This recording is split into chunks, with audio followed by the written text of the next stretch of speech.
Les saludo, amados hermanos, en el amor del Señor. Hoy continuaremos con el estudio de algunos atributos que la Biblia nos revela de Dios. Hasta ahora hemos visto que Dios es conocible, pero incomprensible. Dios es perfecto, es independiente. Dios es el creador, es eterno, omnisciente e inmutable. Dios es omnipresente y espíritu. Dios es omnipotente, amoroso y bondadoso. Hoy, si Dios quiere, continuaremos estudiando un par de atributos más de nuestro Dios, buscando siempre reaccionar a lo que Dios nos revela de una forma coherente, es decir, aplicando lo aprendido en nuestra relación con Dios, en cómo le vemos y en cómo nos acercamos a Él, y también en nuestra relación con los demás. Si sabemos que Dios es todopoderoso, por ejemplo, podemos confiar en que Él es capaz de hacer lo que dice. No hay nada que pueda detenerlo. Si sabemos que Dios es inmutable, podemos confiar en que pase lo que pase en nuestro mundo, en nuestro contexto, Él permanecerá. Si sabemos que Dios es amoroso y bondadoso, podremos acercarnos a Él creyendo que Él desea hacernos bien.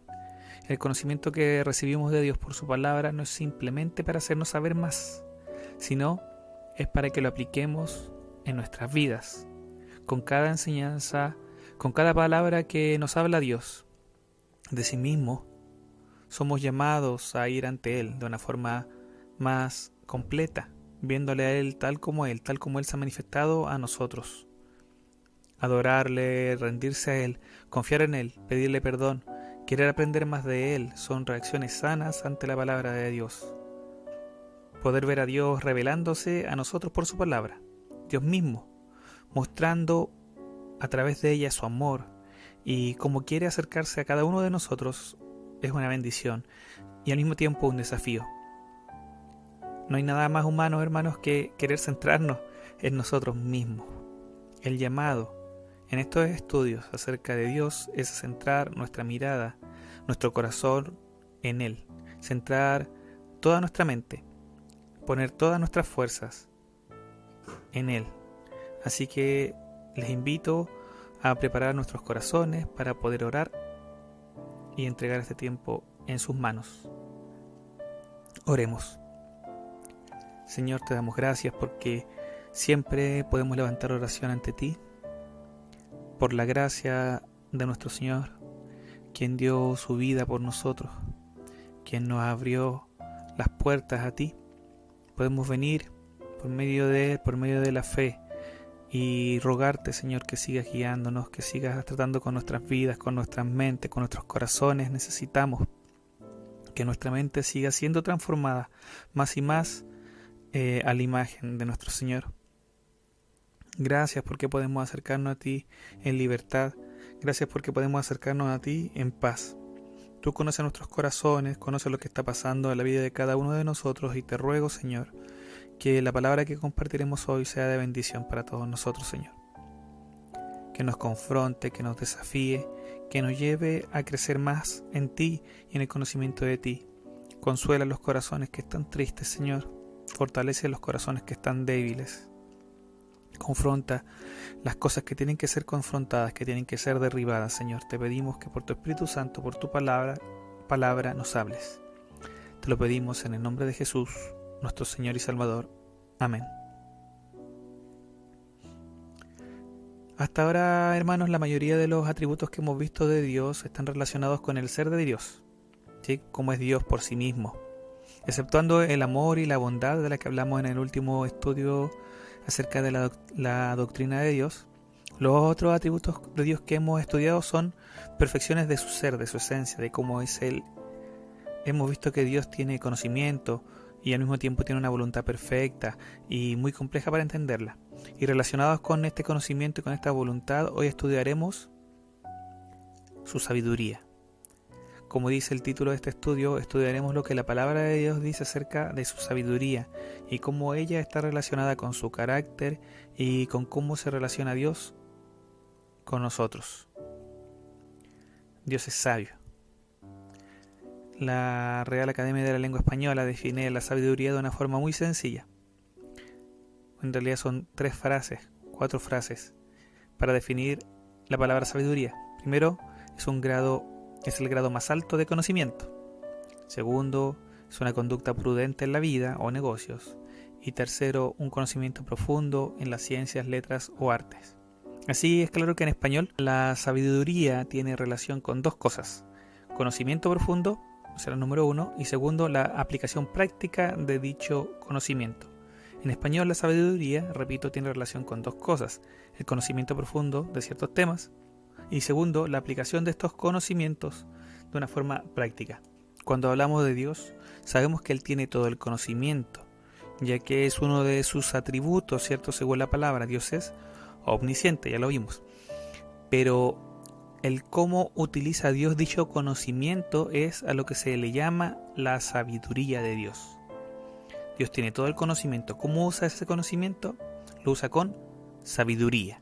Wayne Grudem, en su libro de Teología Sistemática, define la sabiduría de Dios con la siguiente frase: Dios siempre escoge las mejores metas y los mejores medios para llegar a esas metas, asociando directamente la sabiduría de Dios con lo que Él desea hacer y con el cómo Él lo hace. Dios usa todo su conocimiento y todo su poder, toda su perfección, para hacer todas las cosas de la mejor forma posible, respetando siempre su carácter, que incluye su justicia, su santidad, su amor. Tenemos que recordar, hermanos, que el punto de vista de Dios es perfecto. Dios no es afectado por el tiempo, Dios no es afectado por el cansancio, Dios no es afectado por el precio, no es afectado por las distancias, por el conocimiento. Dios no depende de nada. Dios no depende de nadie, Dios no puede ser engañado, Dios no puede ser comprado. Así su punto de vista es supremo, superior a todo, y Él así decide hacer las cosas de la mejor forma posible para cumplir con sus sabios objetivos. Romanos 16:27 dice: al único y sabio Dios sea gloria, mediante Jesucristo, para siempre. La NBI y otras versiones como la Biblia Textual y la Reina Valera de Gómez traducen este versículo así: al único sabio Dios, o a Dios el único sabio de verdad, dando a entender que la sabiduría de Dios es única. No hay otro Dios sabio como Él. Nuestro Dios es el único verdaderamente sabio, y su sabiduría, el saber qué hacer y cómo hacer de la mejor forma, es superior a cualquier tipo de sabiduría existente.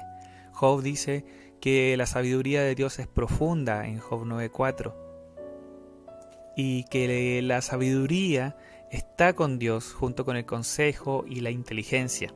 Así, todas las características que le permiten a Dios tomar las mejores decisiones se presentan aquí: sabiduría, inteligencia o entendimiento, si en otras versiones, y el consejo están en Dios. Él tiene todo lo necesario para hacer lo que es mejor según su perspectiva más profunda, más amplia, más sabia.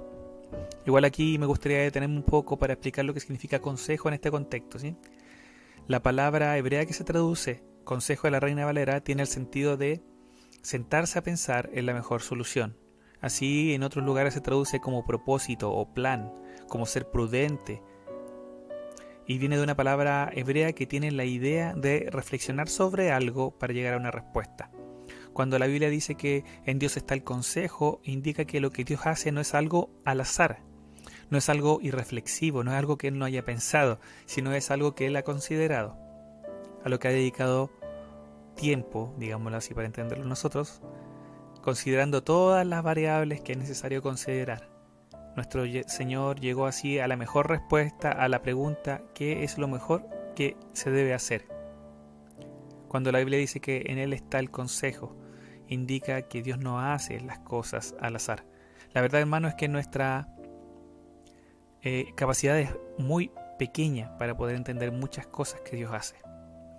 Nosotros, en nuestra incapacidad e incompetencia humana, nunca seremos capaces de comprender completamente la sabiduría de Dios.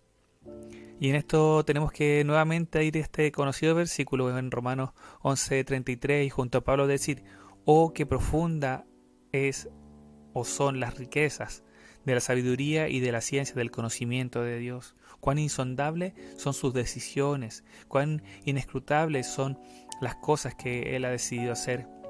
Las decisiones que Dios toma en su sabiduría son insondables para nosotros, es decir, no podemos llegar a su fondo.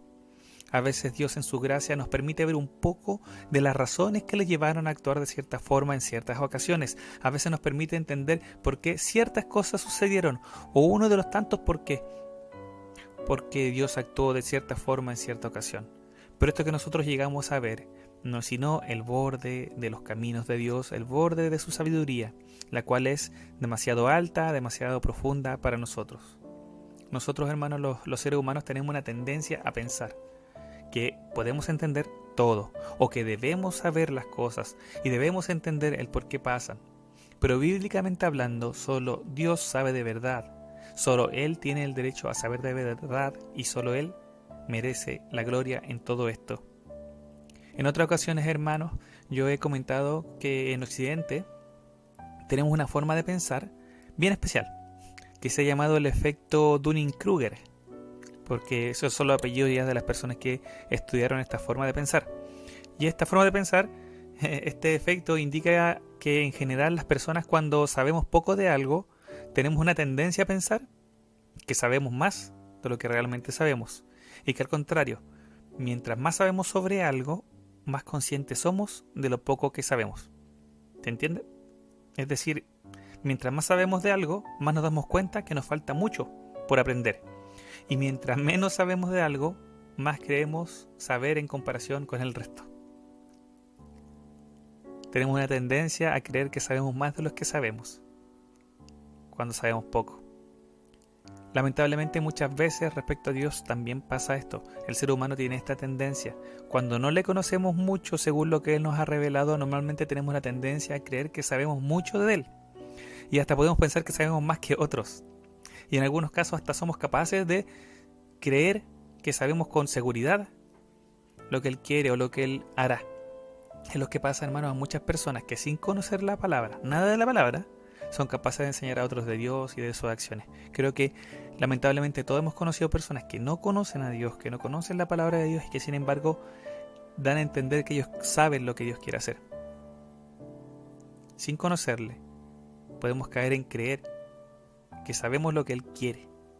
Pero la verdad es que cuando más conocemos a Él, cuando más le conocemos según la palabra, a nuestro Dios, más nos impresiona lo mucho que nos falta conocerle más, lo mucho que nos falta saber y entender de Él y de sus perfecciones, entender de Él y de su sabiduría. Mientras más le conocemos, más vemos lo enormemente superior que es Él respecto de nosotros, porque la palabra de Dios lo revela así.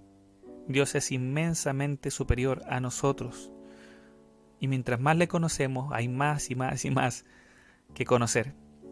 Ahora, volviendo al tema de la sabiduría, a la sabiduría que nosotros los seres humanos podemos tener, la Biblia nos enseña algo similar. El llamado que se repite una y otra vez es a no ser sabios en nuestra propia opinión, no creernos sabios. Esto sale en Proverbios 3:7, en Proverbios 26:12, en Isaías 5:21, en Romanos 12:16. No debemos considerarnos sabios a nosotros mismos, sino que debemos ser conscientes de que tenemos mucho que aprender y que debemos depender de Dios y de la sabiduría que Él nos ha revelado para guiar nuestros pasos. La sabiduría de Dios está manifestada en la palabra para nosotros y, como dije antes, la sabiduría no es solamente tener conocimiento, la sabiduría es poner en práctica ese conocimiento de una forma útil. Es utilizar ese conocimiento de una forma que para nosotros, ¿cierto?, honre a Dios. Me gusta mucho una frase que tiene Santiago 3:13, donde se está hablando de la sabiduría que proviene de Dios y la sabiduría de este mundo. Santiago 3:13 dice en la PDT, ¿ya? ¿Hay entre ustedes alguien verdaderamente sabio y entendido? Que lo demuestre, que demuestre su sabiduría con su buena conducta y con buenas obras hechas con humildad. El verdadero sabio no es orgulloso, así lo dice la PDT. La sabiduría, la PDT por si acaso es la versión Palabra de Dios para Todos, que son las iniciales P, Palabra, Dios, D, T, todos, PDT. La sabiduría que el hombre puede tener y que proviene de Dios siempre producirá buena conducta, obras hechas en humildad y sin orgullo, porque esta sabiduría es de Dios. La NBI lo dice aún más directamente. Dice así, Santiago 3:13, ¿quién es sabio y entendido entre ustedes? que lo demuestre con su buena conducta, mediante obras hechas con la humildad que le da su sabiduría. Obras hechas con la humildad que le da su sabiduría. La sabiduría de verdad produce humildad, porque la sabiduría de verdad nos permite darnos cuenta de lo grande que es Dios y de lo pequeño que somos nosotros.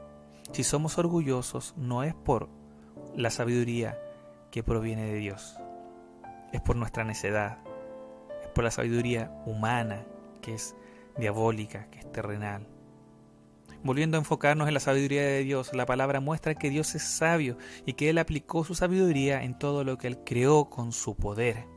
Así el salmista declara en el Salmo 104:24: «Cuán innumerables son tus obras, oh Jehová. Hiciste todas ellas con sabiduría, la tierra está llena de tus beneficios».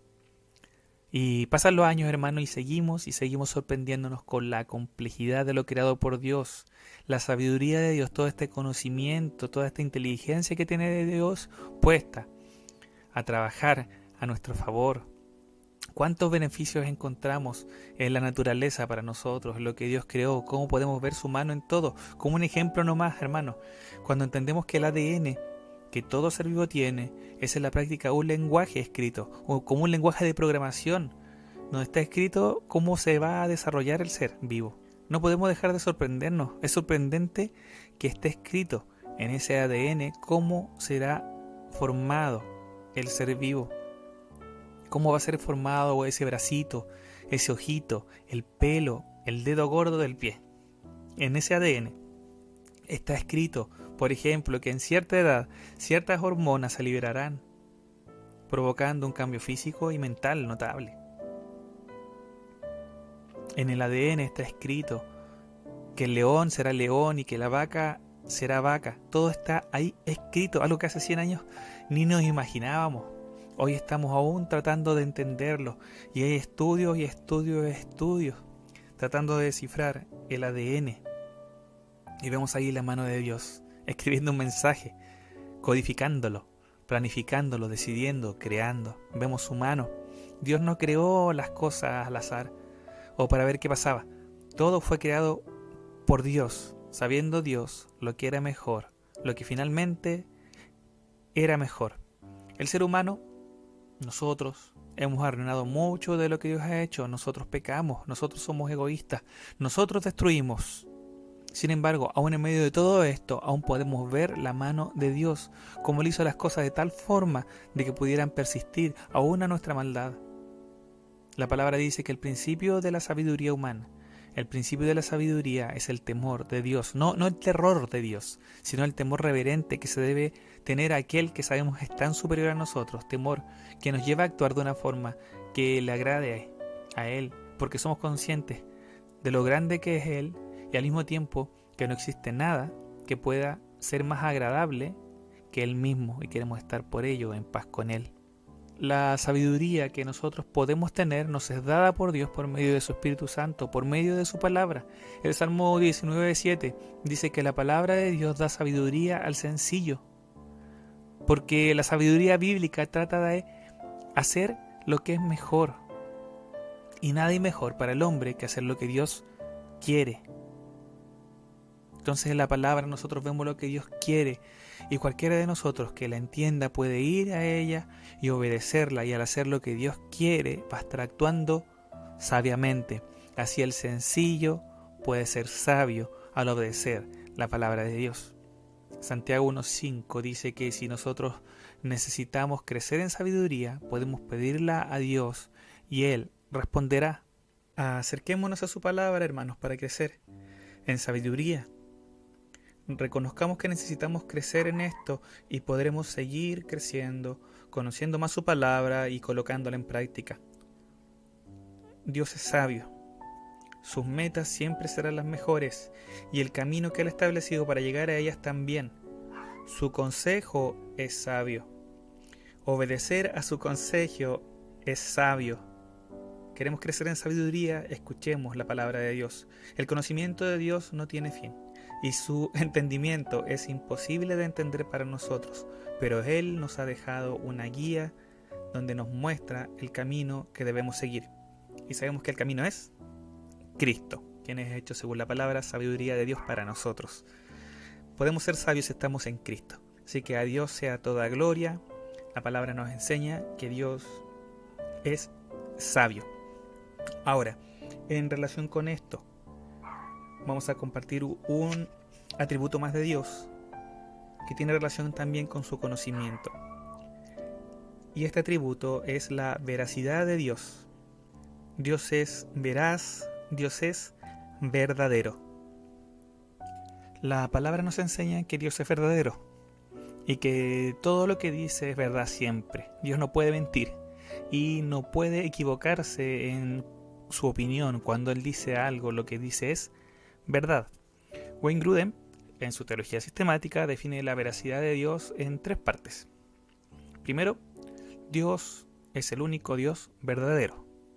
Segundo, el conocimiento de Dios es verdadero. Y tercero, sus palabras son verdaderas. Así que, para facilitar el estudio, iremos viendo cada uno de estos 3 puntos acerca de la verdad de nuestro Dios. La primera parte, como dije antes, indica que el Dios de la Biblia es el único Dios verdadero. Y en esto podemos ver otro atributo de Dios, el cual es que Dios es único. Nuestro Dios es único. No hay otro Dios como Él. Él es el único y verdadero Dios. No hay nadie que se le asemeje, no hay nadie que esté cerca de Él. No hay otro como Él. Y esto podemos verlo en muchos pasajes de la palabra, tales por ejemplo como Jeremías 10:10 y 11, que dice: «Mas Jehová es el Dios verdadero. Él es Dios vivo y Rey eterno.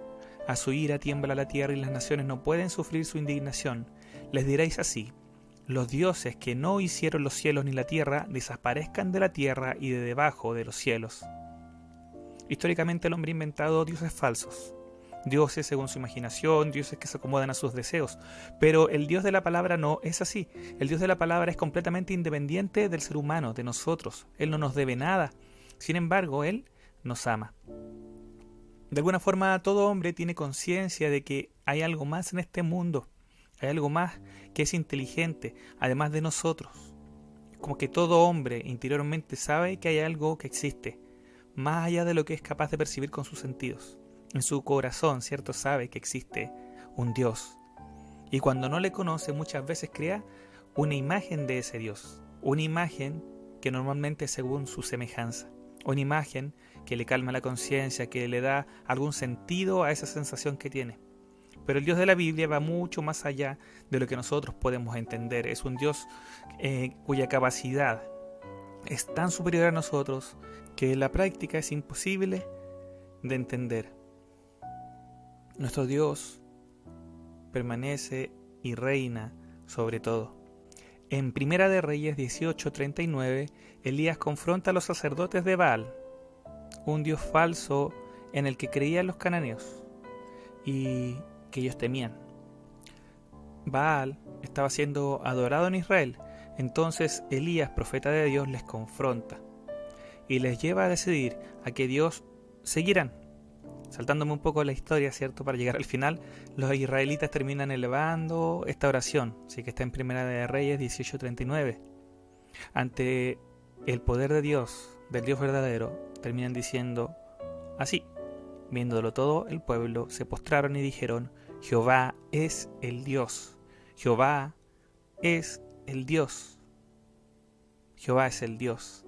Primera de Tesalonicenses 1:8-9 dice, hablando acerca de los tesalonicenses: porque partiendo de vosotros ha sido divulgada la palabra del Señor no solo en Macedonia y Acaya, sino que también en todo lugar. Vuestra fe en Dios se ha extendido, de modo que nosotros no tenemos necesidad de hablar nada, porque ellos mismos, los que han escuchado, ¿cierto?, de la fe de los tesalonicenses, cuentan de nosotros la manera en que nos recibisteis y cómo os convertisteis de los ídolos a Dios, para servir al Dios vivo y verdadero. El Dios vivo y verdadero. Todo falso Dios es un Dios muerto, un ídolo sin poder. Solo existe un Dios vivo y verdadero, y ese es el Dios de la palabra. Él no es parte de un panteón de dioses, de un grupo de deidades. No, el Dios de la palabra es el único Dios, y nada ni nadie es como Él. Primera de Juan 5:20 dice: pero sabemos que el Hijo de Dios ha venido y nos ha dado entendimiento para conocer al que es verdadero, y estamos en el verdadero, en su Hijo Jesucristo. Este es el verdadero Dios y la vida eterna. En una de las declaraciones de la deidad de Jesucristo más claras, se dice hablando de Él, que Él es el único verdadero Dios y la vida eterna. Solo Dios es Dios, solo hay un Dios, solo existe uno de su tipo, nuestro Dios, quien, como veremos cuando estudiemos la Trinidad, ¿cierto? Es Dios en tres personas, un Dios, tres personas, un único Dios verdadero. Bueno, el punto respecto a esto es que solamente existe uno, un solo Dios. Todo ser, toda imagen, toda idea que tome para sí mismo el nombre de Dios es un Dios falso. La segunda parte de la veracidad de Dios, ¿sí? Como un atributo de Dios, dice que su conocimiento es verdadero, siempre. Su conocimiento es perfecto, según hemos visto por la palabra. Dios tiene todo el conocimiento de todo lo que es y todo lo que podría ser. Esto es conocido y lo compartí en el estudio sobre la omnisciencia de Dios, que es el quinto estudio de esta serie sobre la doctrina de Dios. Ahora, como el conocimiento de Dios es verdadero, entonces también su comprensión del mundo es verdadera, su visión de todo es verdadera y por lo tanto su conocimiento se vuelve la norma del conocimiento verdadero. Es decir, su conocimiento es la vara de medir contra la que nosotros debemos comparar nuestro conocimiento, nuestras creencias, nuestros pensamientos. Si nosotros pensamos lo mismo que Dios piensa respecto a algo en el universo, a lo que sea, entonces estaremos pensando correctamente respecto a eso.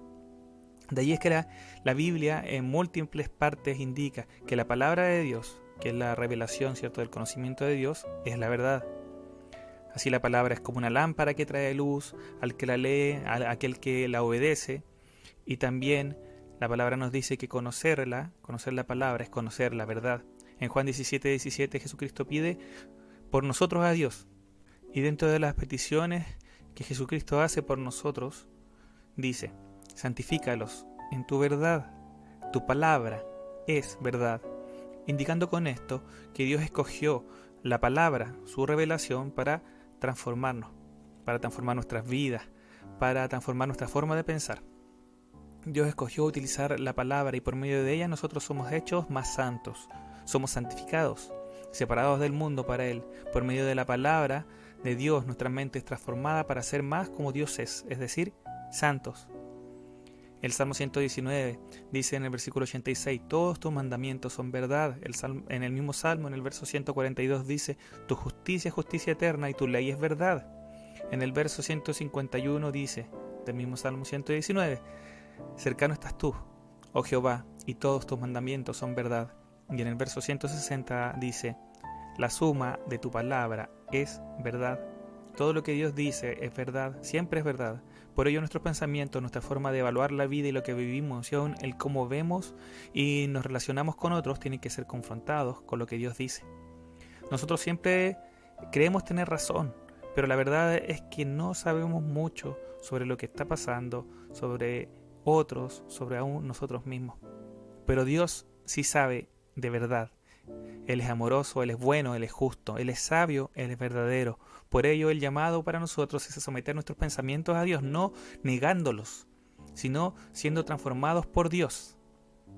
Es decir, escuchando su palabra y permitiendo que ella nos muestre qué pensamientos nuestros están equivocados, qué pensamientos nuestros no son coherentes con los de Él. Que Dios nos ayude a creer en su verdad, no solo con una fe ciega, ¿sí? Donde digo sí, sino que nuestra mente sea transformada según lo que la palabra de Dios enseña, según la verdad. La tercera parte de la definición sobre nuestro Dios verdadero, sobre la verdad, la veracidad de nuestro Dios, muchas veces se estudia como un atributo aparte de Dios, que se conoce como fidelidad. Dios es fiel. Dios es fiel a su palabra. Eso significa que si Él dice algo, Él lo cumplirá. Dios es confiable como nadie es confiable. Y en sus promesas Dios siempre hará lo que prometió, porque Dios es fiel, Dios siempre dice la verdad. Sobre esto hay muchos versículos en la palabra. Números 23:19, por ejemplo, 1 Samuel 15:29 y Tito 1:2, entre otros versículos, dicen que Dios no puede mentir. Lucas 21:23 dice que todo puede pasar, la tierra, el cielo, las cosas que en ese tiempo se veían como las más estables.